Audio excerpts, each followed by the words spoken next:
Hello everyone, welcome to the new episode of Spot and Forward, the fourth session on geopolitical risk. It gives me great pleasure, as always, to welcome back to the LFMA one of the financial sector leading political analysts, Alastair Newton. Welcome back, Alastair. Well, thank you very much, Vincenzo. It's a great pleasure to be back. As you know, this is my fourth visit to Luxembourg for this important suite of meetings which you have every year, and it is always a pleasure to see how LFMA is continuing to grow in membership, in importance, and even substantively in what you're delivering to your members. Congratulations to you and the LFMA on your continuing progress, and may I say that it's a great privilege to be part of that process. Before we get into details, I have a general question. Of course, we have spent some time determining the topics for today, but I notice that there are fewer, just 7, compared to last year's list. Does this mean you think politics and geopolitics are less important now than they were a year ago? No, it doesn't, in fact. If anything, geopolitics is even more important today than it was a year ago. But I think we can narrow it down because of the impact on pretty much everything in the world of the outcome of the US election and the unknowns around that and the degree of uncertainty there. So I think it's very important that we focus on the big issue and then look at how we get de facto trickle down from that into other issues.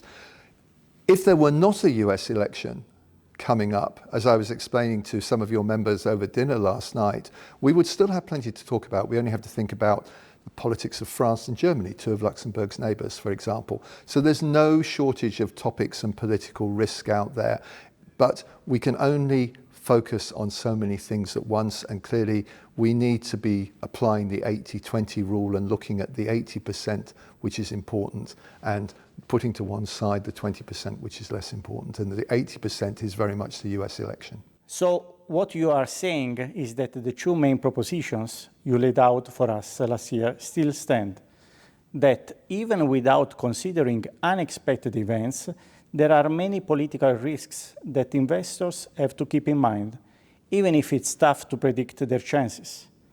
And big picture, history has a good deal to tell us about how likely at least some of these risks are to materialize. Absolutely correct, Vincenzo. I'm not going to go through all the geopolitical theory which we discussed last year because I would hope that most of your members are well familiar with that. But it remains the case just as much, in fact, perhaps even more so today, that at this stage in the geopolitical cycle where there is so much apparent chaos and uncertainty, history can teach us a great deal about what to expect going forward, because the features we are seeing out there, big picture, are entirely consistent with what we would expect from what the history books teach us. In other words, the end of a period of hegemony, rising protectionism, think about US tariff discussions, tariffs from Europe on China, China's retaliation on trade matters as well, slowing economic growth.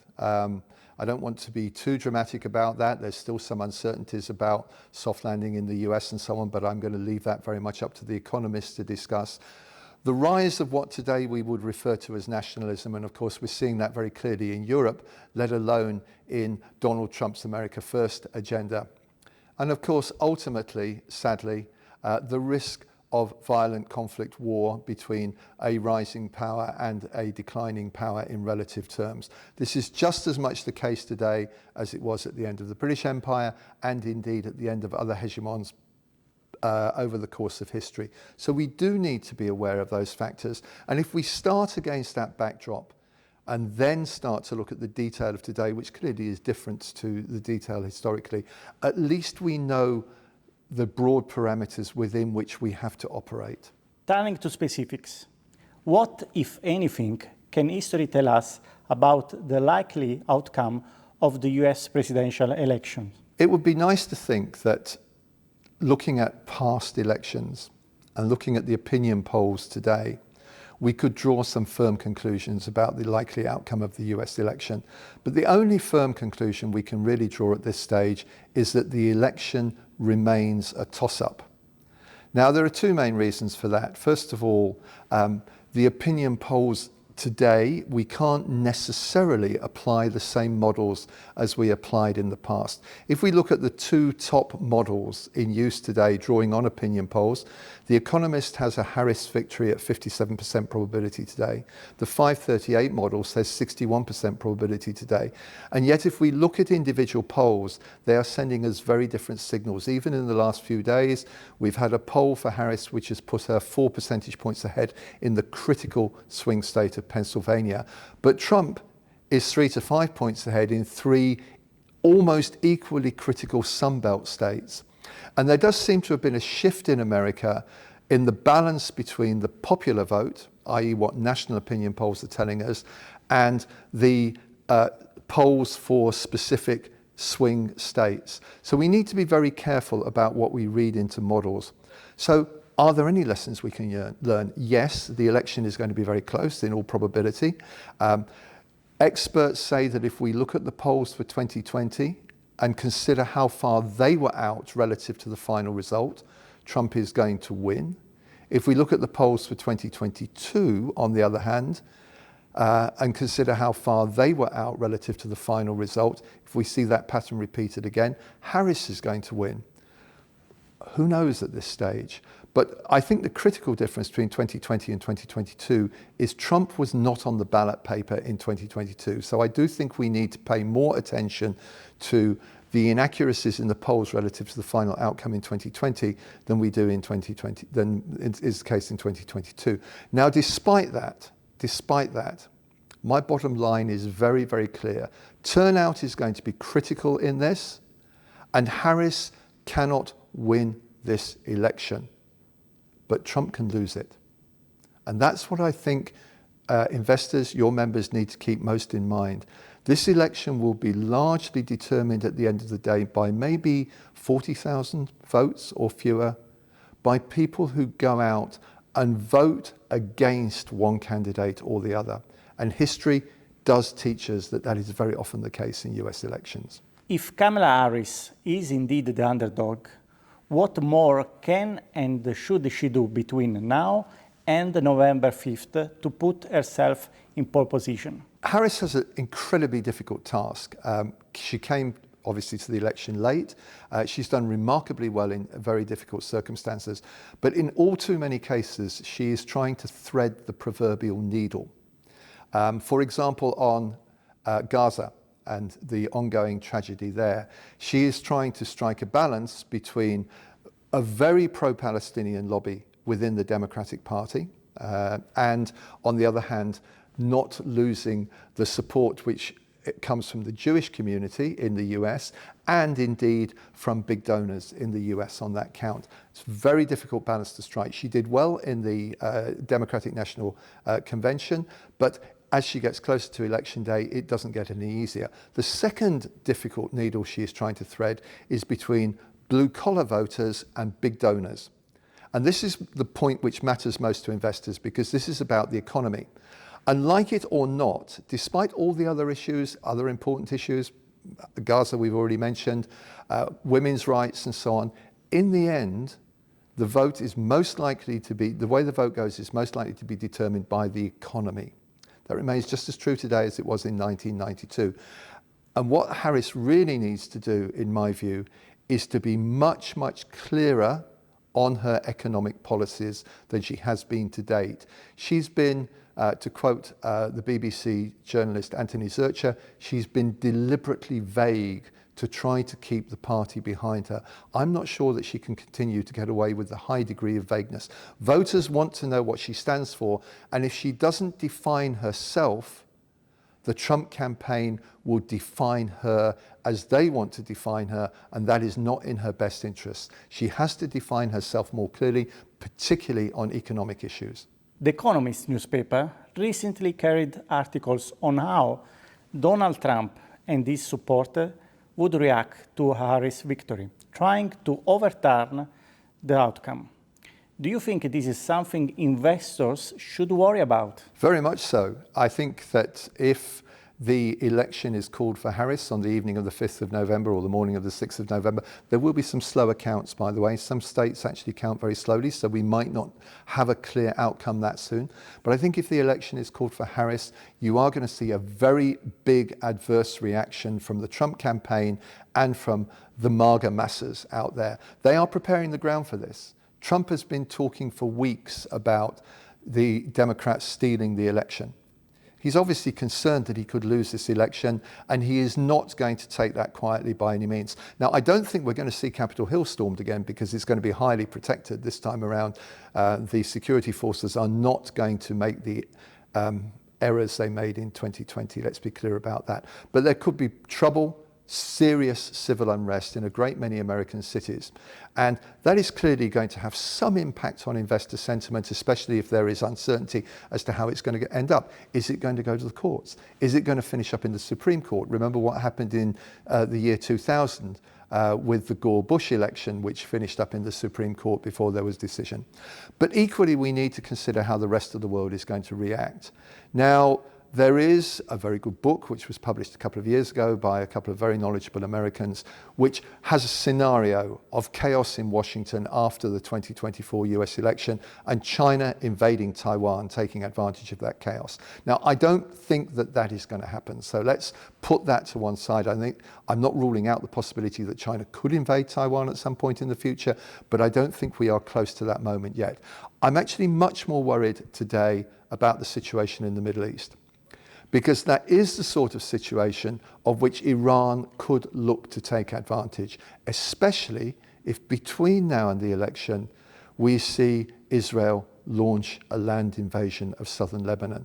This is a big inflection point potentially in the Middle East. Investors have been remarkably calm about it so far, but political chaos in the US could encourage bad actors in the Middle East to make matters worse. If Donald Trump were to be back in the White House on January 20, how seriously should we take his threat on tariffs? And do you think this is the biggest risk a second Trump term poses from an investor perspective? Very much so. I think we do have to, you may recall that earlier this year I did a podcast for the LFMA where I argued that we needed to take Trump at his word on issues such as tariffs. Now, I wouldn't necessarily take those 100% threats absolutely literally, but I do think we need to take very seriously the probability, in my view, that Trump would impose swinging tariffs not only on China, but also on American allies. Trump has a big issue over the euro, which he believes has artificially depressed Germany's exchange rate to the benefit of German investors. He is very likely, in my view, to hit the European Union with 10 or even 20% tariffs. And I think this is going to happen much more quickly than many people expect. Kellyanne Conway, a top Trump aide, remarked back in, I think, March, that this would all happen very quickly. This is not going to be 2017. If Trump arrives in the White House, he's going to arrive with a team of like-minded individuals from the various institutes in America who are going to be very enthusiastic about actually putting into effect the Project 2025 agenda, which Trump claims he's not read, and probably rightly. But incorporated in that agenda is very much what Trump stands for. It's what Gideon Rachman, among others, the Financial Times journalist, has described as the Orbanization of America, to put it in terms with which Europeans will readily be able to identify. Now, there are checks and balances in America which are better developed than is the case in Hungary, clearly. But let's keep in mind that Trump has dominated the congressional Republicans, and they're not likely to be any less craven to him when he's in the White House than they have been whilst he's been in opposition. He has managed to put pretty like-minded individuals into the Supreme Court. And he is going to try to do a lot by executive order without even troubling Congress, bearing in mind, of course, that the Republicans may not have a majority, I think perhaps particularly in the House. I do think they'll win a majority in the Senate. So I do think we need to be worried about what Trump is going to do economically. Yes, tariffs. Robert Lighthouse will perhaps be Treasury Secretary. They will move quickly on that. Yes, looking to make permanent the 2017 Trump tax cuts, which is a high priority for him. Yes, looking to at least slow down the flow of undocumented migration into the US, even though I have reservations about whether he would be able to deport large numbers of existing of the existing illegal immigrants in the US. So I do think there are plentiful factors there which are likely to blow the deficit out still further and fuel inflation, because there is no question, despite the fact that Trump's tariffs in 2017-18 did not have the significant impact on inflation that many economists thought it would do. If he pushes through what he's proposing to do now, I think the Peterson's Institute's calculation that it's going to cost the average US household roughly $2,500 a year, I don't think that's unrealistic. And finally, of course, and of perhaps particular interest to investors, pressure on the Fed to lower interest rates. Trump's inner Erdogan will come very much to the fore if he is back in the White House. And I think investors need to be very, very concerned indeed about all those factors. How is China responding to the threat to its export posed not only by the US, but increasingly by Europe? Xi Jinping has a plan, a very clear plan, because he is still very determined on export-led growth.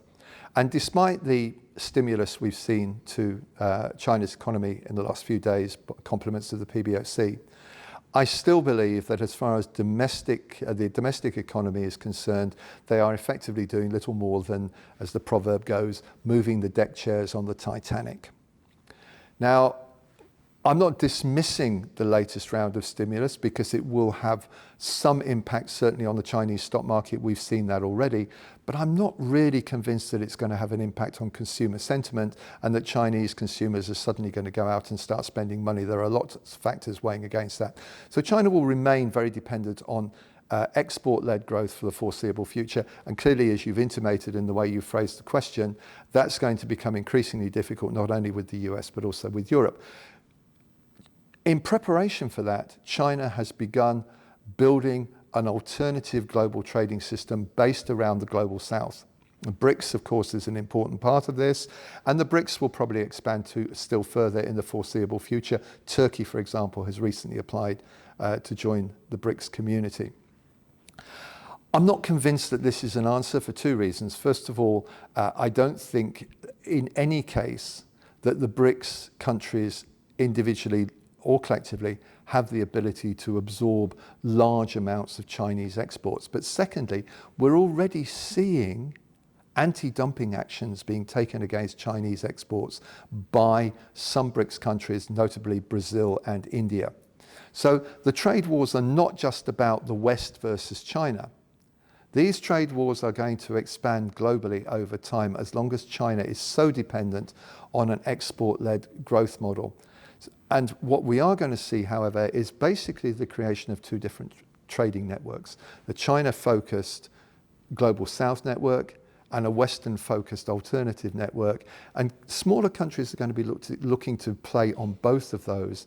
But whether they'll be able to do it or not depends in significant part, I think, on the outcome of the US election. Sticking with China, last year you argued that China was at risk of getting stuck in the middle income trap. Has anything happened since then to make you change your mind? If anything, everything we've seen in China from that point has convinced me still further that China is sinking rapidly into the middle income trap. We've not seen anything really radical in terms of the economy. If we consider the Chinese stock market today, over 50% of the capital behind the companies in the Chinese stock market is actually state-owned enterprises. State-owned enterprises are increasingly dominant in China's economy. They are not conducive to entrepreneurship. Entrepreneurship is still flat, frankly, because of politics in China. Xi Jinping is concerned about keeping the Communist Party in power in perpetuity. The Communist Party's deadening hand is increasingly at play within the economy. I don't believe China's GDP growth figures. I doubt that too many people do. I think maybe 2 to 3% rather than 4.5 to 5.5 would be nearer the mark. And let's keep in mind too that China still has none of the main parameters which have existed in those countries which have escaped the middle income trap and become high income countries. In other words, good demographics, low public sector debt, rule of law, entrepreneurship, and in the case of the Central and East Europeans in the European Union, a big boost from European Union handouts. China just has none of those things today. And it is going to be increasingly difficult, in my view, for the Chinese economy to grow at a pace which would allow it to get to escape velocity. At the start of the year, based on China economic outlook, you predicted the Brent crude would be $70 a barrel on December 31st. That seems like a good call now, but what are the risks around it? Well, we're still 3 months to go, so I'm not going to start counting my chickens just yet, but I have to say that I am feeling fairly comfortable about my call. Right now, Brent is back around 75 because of perceived geopolitical risk in the conflict between between Hezbollah and Israel on the Lebanon-Israel border. I would say, judging by the fact that Brent actually dropped below 70 briefly at the start of September, that we have a $5 perceived geopolitical risk premium with Brent at 75. But what we've seen from markets throughout this year is that we've seen short-lived spikes when perceived risk has gone up, and then that has tended to soften again back to the previous baseline. It looks like Brent has fallen through the 75 floor, which prevailed for a long time, more or less permanently now. I do think we are looking at what I might call the natural price of Brent being somewhere probably just below 70 because of surplus supply in the market, despite the fact that OPEC Plus has put off ratcheting back on its voluntary cuts, which was due to begin on the 1st of October, now provisionally set for the 1st of December, almost certainly going to be delayed again still further and into the new year because the surplus is not going to go away. And it's not going to go away for some time, in my view, because I don't think we're going to see, for reasons we've already discussed, a rapid pickup in growth and demand in China. China's demand has actually gone down in the last 4 months. Demand for oil in China has gone down. So I'm not only going to sit here and say I'm still confident about my $70 a barrel call for the 31st of December, I'm going to extend that further and say that I don't think we're going to see Brent topside of 70 until at least the middle of next year. In other words, I think it's going to be somewhere between 60 and 70 through to the middle of next year, subject to geopolitical risk in the Middle East. Turning to Europe, in our past discussion, you have tended towards cautious optimism. Do you stand by this? I think I'd put the emphasis on the cautious rather than the optimism today, to be honest. Clearly, we've seen recently in Europe a couple of very important events. The unnecessary election in France, which did not turn out well for Macron. And although I think in Michel Barnier, he's probably found the best possible Prime Minister in the prevailing circumstances there, I still think that France is far from out of trouble. Barnier may well be able to get a budget through the Assemblée Nationale this year, but it is not going to be easy. He is probably going to have to make concessions to Marine Le Pen, which is going to unsettle Brussels over the French deficit in particular. But in many respects, in the short term at least, the situation in Germany is even more troubling. I simply can't see any way in which the current coalition is going to be able to do anything very much to help the German economy. I can see Christian Lindner in particular continuing to act as a major block on the very necessary, in my view, progress which needs to be made with Mario Draghi's agenda. Now, I think Draghi's agenda is very, very important indeed. But when we look at it objectively, A lot of what Draghi is recommending, rightly recommending, is actually a repetition of a 24-year-old agenda. And I'm talking about the very first Lisbon structural reform agenda, which was rolled out by the European Commission in March 2000, and which was intended to make the European Union the world's most competitive economy by 2010. And the fact that Draghi has had to reiterate, updated, obviously, for contemporary circumstances, a lot of that agenda in this latest set of proposals to pull Europe round economically speaks volumes for the degree of sclerosis which has gripped Europe over the course of the last generation, 25 years being the official definition of a generation. Am I optimistic that Draghi may be more successful than the original Lisbon agenda?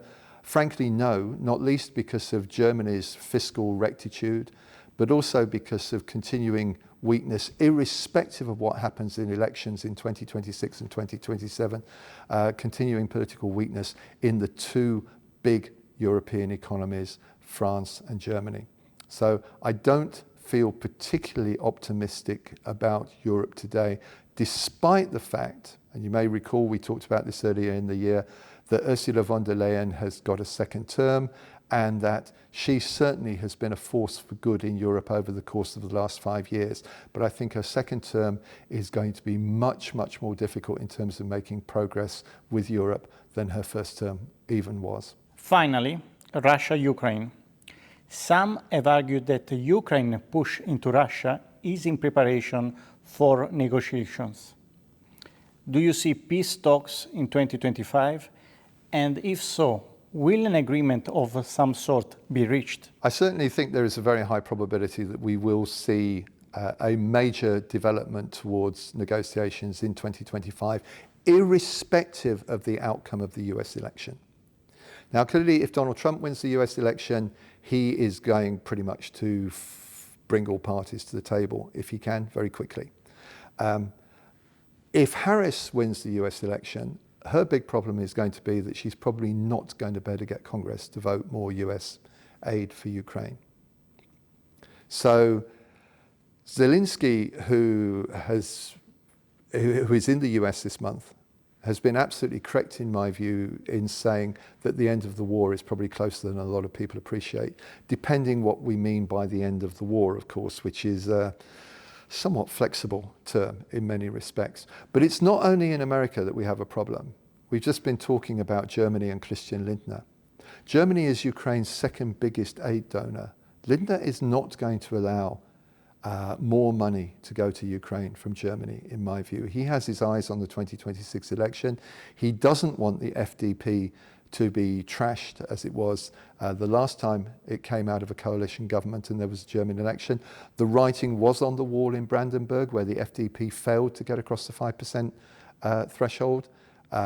So I do think that Ukraine is running out of road as far as support from key allies is concerned, and that it is going to have to think very seriously about coming to the table next year, irrespective of what the highly undesirable consequences of that are, not only for Ukraine, but for European security as a whole. Because if Putin gets something out of Ukraine which he can reasonably call a victory, he is not going to stop.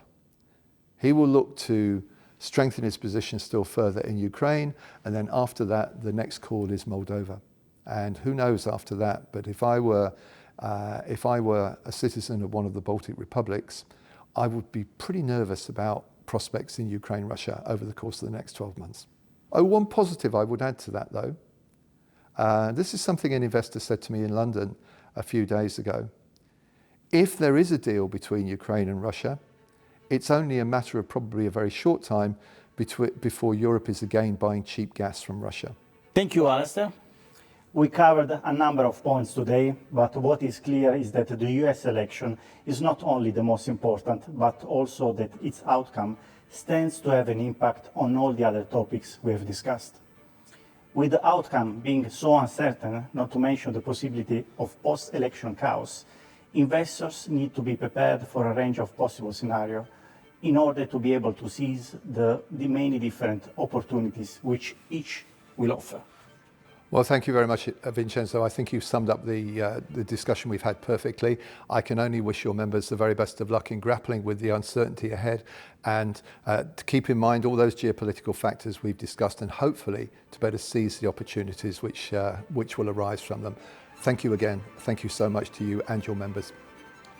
Thanks a lot. And for those of you watching us online, stay tuned for the next episode of Spot and Forward.